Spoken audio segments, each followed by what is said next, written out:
গতকাল দিনভর তীব্র আলোচনা, বিতর্ক, সমালোচনা চলেছে একটা অধ্যাদেশকে কেন্দ্র করে।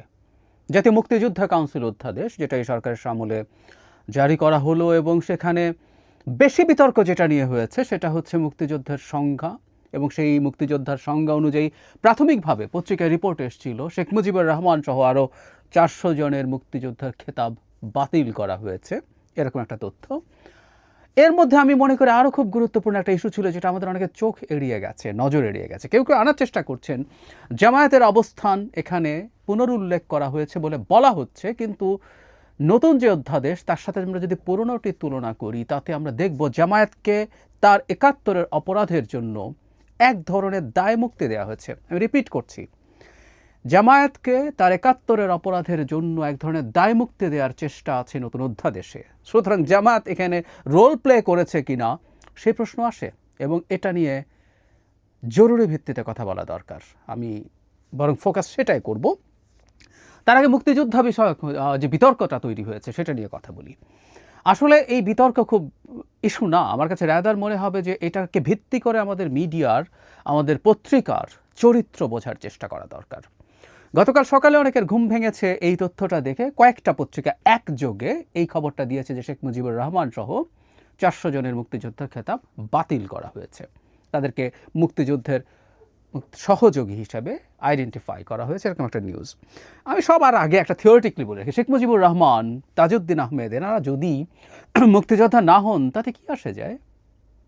ধরে নিলাম তাত্ত্বিকভাবে তারা মুক্তিযোদ্ধা নন, কারণ মুক্তিযোদ্ধার যে সংজ্ঞায়ন আছে এটা নিয়ে আলাপ হতে পারে। যিনি আসলে যুদ্ধক্ষেত্রে কাজ করেন তিনিই মুক্তিযোদ্ধা, এইরকম একটা পারসেপশন আমার নিজেরও আছে। এর বাইরে আমি বহুবার বলেছি শেখ মুজিবুর রহমানকে জাতির পিতা মনে করি না, কিন্তু শেখ মুজিবুর রহমান না, আমরা আমাদের মুক্তিযুদ্ধের সময়টা নিয়ে আমি বাংলাদেশে আমেরিকার মতো ফাউন্ডিং ফাদার্স তত্ত্বে বিশ্বাসী, এবং এটাও আমি মানি যে ফাউন্ডিং ফাদার্সদের মধ্যে আমেরিকাতে যেমন জর্জ ওয়াশিংটনকে আলাদা করা হয়, সবচেয়ে বড় বলে ধরা হয়, শেখ মুজিবুর রহমানকে আমি বাংলাদেশের মুক্তিযুদ্ধের ইতিহাসে সেই জায়গাটা দিতে চাই। কিন্তু তার জন্য তাকে মুক্তিযোদ্ধা হতে হবে, উনি মুক্তিযোদ্ধা না থাকলে বিরাট খারাপ কিছু হয়ে যাবে, আমার কাছে তা মনে হয় না। কিন্তু আলোচনাটা একটু করে রাখি, কারণ এটা আমাদের মিডিয়ার চরিত্রের জন্য, মিডিয়ার চরিত্র বোঝার জন্য কাজ করবে। যে পত্রিকাগুলোতে এই খবরটা এসছে, মানে এটা মিসইনফরমেশন না ডিসইনফরমেশন, এই প্রশ্নটা হওয়া জরুরি। এবং এটা যদি ডিসইনফরমেশন হয়ে থাকে তাহলে এটা খুবই মারাত্মক একটা ব্যাপার। আসলে যে অধ্যাদেশটা আমাদের সামনে এসছে সেটার ভিত্তিতে এটাকে দুভাবেই একরকম ইন্টারপ্রিট করার সুযোগ থাকতে পারে। মানে শেখ মুজিবুর রহমানের মুক্তিযোদ্ধার খেতাব তুলে নেওয়া হয়েছে কিনা, আবার হয়নি, দুটোই আসতে পারে। আমি মনে করি এখানে মুক্তিযোদ্ধা খেতাব অনেকের তুলে নেওয়া হয়েছে যাদেরকে মুক্তিযুদ্ধের সহযোগী বলা হচ্ছে। আমি এটাকে খুবই সঠিক বলে মনে করি। সুতরাং সরকার যে স্টেপটা নিয়েছে আমি এটার পক্ষে আছি।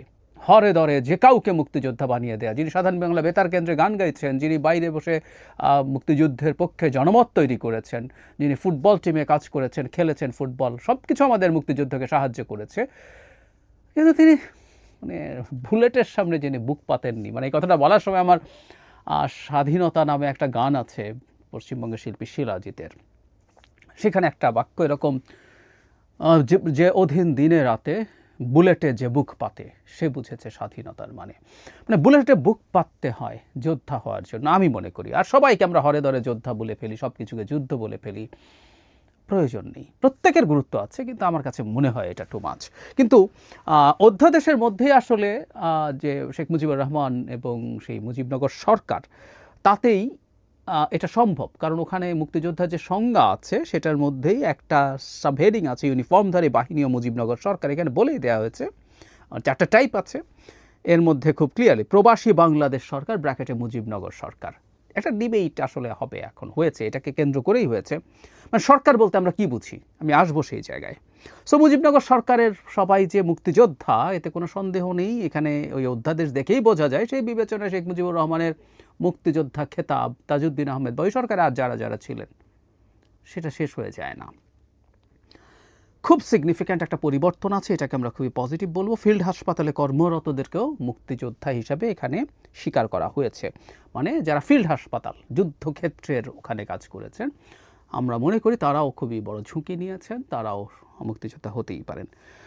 সহযোগীর মধ্যে অনেকে আছে, কিন্তু এই যে মুজিবনগর সরকারের কর্মকর্তা কর্মচারী, এখানে একটু এই জায়গাটা যদি পড়ি, যেসব ব্যক্তি মুক্তিযুদ্ধের সময় গঠিত বাংলাদেশ সরকারের অধীন কর্মকর্তা বা কর্মচারী বা দূত মুজিবনগর সরকারের নিয়োগপ্রাপ্ত চিকিৎসক, নার্স, অন্য সহকারী হিসেবে দায়িত্ব পালন করেছিলেন। মানে এখানে আগেরবার সরকার বলেছে, এবং এই সরকার বললে এক অর্থে আবার সবাইকেই বোঝায়, তাই না? বাংলাদেশ সরকার যদি আমরা বলি, এটা ব্রডার টার্মে প্রজাতন্ত্রের সব কর্মচারী সহ একেবারে প্রধানমন্ত্রী, মন্ত্রী থেকে শুরু করে সর্বশেষ সবচেয়ে কম পদস্থ যিনি কর্মচারী তিনিও সরকারের অংশ। বাংলাদেশে এই যে 17-18 লক্ষ মানুষ সব মিলেই বাংলাদেশ সরকার। সো কর্মকর্তা কর্মচারীদেরকে সরিয়ে দেওয়া হয়েছে, এখানে ক্লিয়ারলি লেখা আছে, কিন্তু এটাকে ধরেই কেউ একজন কোনো পত্রিকা লিখে ফেলছে, এটা কোনোভাবেই ঠিক হয়নি। কারণ যেখানে সংজ্ঞার মধ্যে খুব স্পষ্টভাবে বলা আছে মুজিবনগর সরকার, সেটা ক্ল্যারিফিকেশন একটু দিয়ে দেওয়া ভালো ছিল। মানে ওখানে মুজিবনগর সরকার বলতে যে আদতে মানে যে সরকারটা শপথ নিয়েছে, তখন রাষ্ট্রপতি শাসিত সরকার ছিল, রাষ্ট্রপতি, উপরাষ্ট্রপতি, প্রধানমন্ত্রী, অন্যান্য মন্ত্রী সবাইকে মিলে ইন্ডিকেট করা হয়েছে। সুতরাং এত ডিসাইসিভভাবে একটা হেডলাইন করার আসলে কথা ছিল না, কারণ ছিল না। সুতরাং বাংলাদেশের পত্রিকার এই ব্যাপারগুলো নিয়ে এখন প্রচুর আলাপ হয়েছে, তাদের বিরুদ্ধে ব্যবস্থা নেওয়ার আলাপ আছে। আমার ধারণা, এটা আমি বলি, এটা মিসইনফরমেশন, এটা ডিসইনফরমেশন বলে আমি ধারণা করি। সুতরাং ডিসইনফরমেশন যদি হয়, এই ব্যাপারগুলো খুব সিরিয়াসলি নেওয়া দরকার। আমি বলছি না মামলা বা অন্য কিছু, কিন্তু এটা নিয়ে সম্ভবত পিআইবি এটা নিয়ে ডিল করে, আমি নিশ্চিত নই। যাদের কাছে এই সংক্রান্ত বিষয় নিয়ে কাজ করার স্কোপ আছে, সেই যে সংস্থা, কোনো একটা সংস্থা আছেই, সেখানে এগুলো নিয়ে ডিল করা দরকার খুব আর্জেন্ট ভিত্তিতে, বাংলাদেশের মাটিতে অন্তত এই ধরনের ঘটনা যাতে ঘটতে না পারে। এটা গেল। যে জায়গাটা খুব ইম্পর্ট্যান্ট, অনেকে খুব মানে আনন্দিত হয়ে লিখছেন যে মুক্তিযোদ্ধার সংজ্ঞা বলতে গিয়ে এখানে স্পষ্টত জামায়াতে ইসলামীর স্বাধীনতা বিরোধী অবস্থানটাকে স্বীকৃতি দেওয়া হয়েছে, কিন্তু না, এটা খুব খারাপ হয়েছে। আমি বলি, আমি সংজ্ঞাটা যদি একটু পড়ি, সে সংজ্ঞার মধ্যে ব্যাপারটা আছে। 1971 সালে 26শে মার্চ থেকে 26শে ডিসেম্বর পর্যন্ত যারা দেশের ভেতরে যুদ্ধের প্রস্তুতি ও প্রশিক্ষণ গ্রহণ করেছেন, এবং যেসব ব্যক্তি মুক্তিযুদ্ধে অংশগ্রহণের লক্ষ্যে ভারতের সীমানা অতিক্রম করে ভারতের বিভিন্ন প্রশিক্ষণ ক্যাম্পে তাদের নাম অন্তর্ভুক্ত করেছেন, এবং বাংলাদেশের মহান স্বাধীনতা অর্জনের লক্ষ্যে পাকিস্তানের বিরুদ্ধে যুদ্ধে লিপ্ত হয়ে, এই জায়গাটা খেয়াল করি, হানাদার ও দখলদার পাকিস্তানি সশস্ত্র বাহিনী ও তাদের এদেশীয় সহযোগী রাজাকার, আলবদর, আল শামস, তৎকালীন মুসলিম লীগ, জামায়াতে ইসলামী, নেজামে ইসলাম এবং দালাল ও শান্তি কমিটির বিরুদ্ধে মুক্তিযুদ্ধে সক্রিয় অংশগ্রহণ করেছেন। তার মানে এখানে জামায়াতের নাম আছে, আনুষ্ঠানিকভাবে অধ্যাদেশে আছে, জামায়াতের সেই মুক্তিযুদ্ধের স্মৃতিটা নিয়ে আসা হয়েছে। আগের সংজ্ঞাটা, মানে এই আইনটারই এখন তো সংসদ নেই, তাই এটা আইন না করে অধ্যাদেশ জারি করা হয়েছে।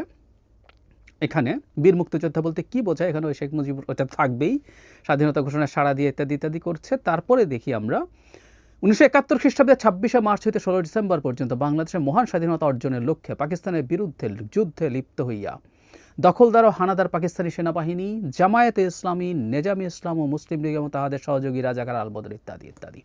আমরা খেয়াল করছি আগের সংজ্ঞায় আমরা অনেকে হয়তো খেয়াল করিনি, এখানে তৎকালীন একটা শব্দ আছে। আবার খেয়াল করি, দখলদার পাকিস্তানি সশস্ত্র বাহিনী ও তাদের এদেশীয় সহযোগী রাজাকার, আলবদর, আল শামস, তৎকালীন মুসলিম লীগ, জামায়াতে ইসলামী। আগের সংজ্ঞাটায় তৎকালীন কথাটা ছিল না। এজন্য বলছি যে এই সংজ্ঞাটাতে আসলে মুক্তিযুদ্ধে জামায়াতের যে অপরাধ, তাকে জামায়াতের বর্তমান জামায়াতকে দায় মুক্তি দেওয়ার চেষ্টা আছে। মানে এই তৎকালীন শব্দটা কেন, কি প্রয়োজনে?